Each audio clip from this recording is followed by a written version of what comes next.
right? Like, I mean, just again, another perfect example. This whole Bray Wyatt thing, like, Oh, unbelievable. my my son couldn't wait to watch Raw to scan the QR code. Like every segment, he's glued to the screen because he wants to find that QR code before anybody else. Uh, And it and gets then the when internet talking. Everybody's Yes, buzzing about it. and then when they finally did that reveal at the pay per view, because I did a show that night, Mhm. so we watched Extreme Rules on delay, right? So like that's one of those phones off. I'm not talking to anybody. I've got to stay away from not just social media because I can't have somebody accidentally text me. Yeah. So I've got my phone's on airplane mode uh, until we get home, and then we put on the pay per view. And I mean, it's 2 o'clock in the morning, and the show's going off the air, and he's like, "Oh man!" And then the they do the Bray thing, and he's just like, "Oh!"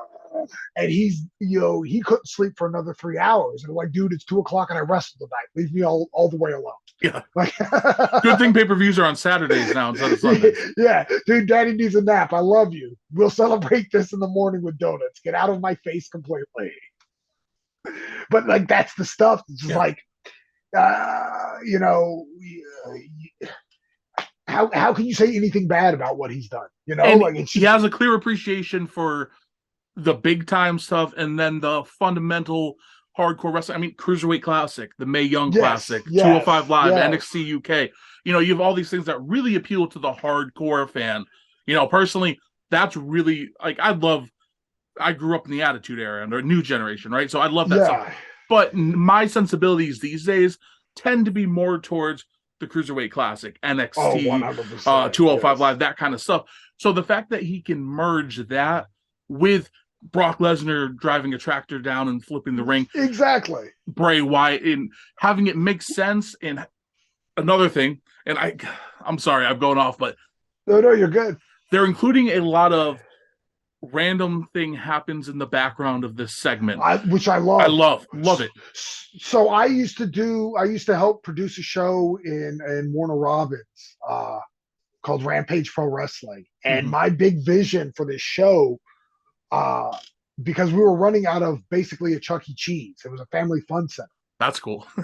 But yes, but there was a hallway in the back, and I wanted the hallway to be the epicenter of everything, right? Mm-hmm. So, like, you have your matches in the ring or whatever, but anything that happens backstage, something happens in this hallway where, like, somebody opens up a door that's not supposed to be there, or, just to start a feud, one guy passes a guy after his loss and says something, Mm-hmm. or whatever. But I just wanted this, I had this vision of this hallway where this is where what you see in the ring carries over to. Mm-hmm. And, fast forward, and, clearly this is not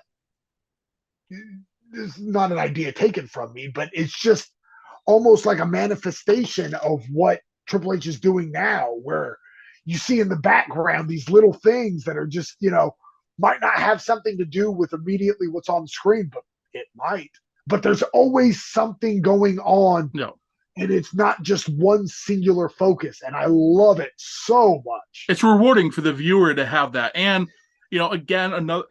I'm not going to criticize Vince McMahon. He made everything I love in wrestling. Yes. But a knock on him was history didn't always necessarily matter. It was, oh, people aren't going to remember that. Triple H seems to value history, and that's rewarding Yes. as a viewer. If they talk about X and Y happened in NXT and now it's happening on Raw, for a viewer who watched NXT, I'm like, oh, wow, that did happen. That's Oh no, yes. fantastic. No, and it makes you feel like watching the product validates. You're validated for watching NXT in 2019. We live in Or the just Marvel like Cinematic Universe era where everything's exactly. attached from movie to show. And Exactly. we're not in an era where it's just, oh, here's one movie, here's another movie. It's everything's connected. And if you can have the continuity, it means more. And so like another example is the Karrion Kross thing. It's very minute, but like to me, it spoke volumes. With his whole thing was he wanted to rewrite time. Mm-hmm.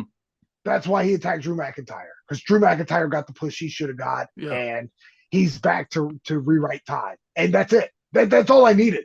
Yeah. I don't need a 26 page, story about why. Oh, that's why. Oh, and he feels like he got screwed in the past because he did.